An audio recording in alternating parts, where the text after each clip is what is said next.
This is one of the quietest rooms in the world. Known as an anechoic chamber, it's perfectly designed to remove sound reflections and echo.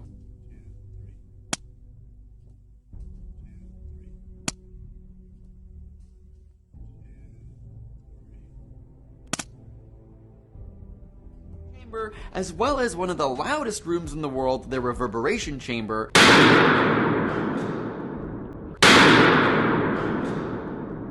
I wanted to do a couple tests to compare this room to the reverberation room. For fun, here's the direct comparison.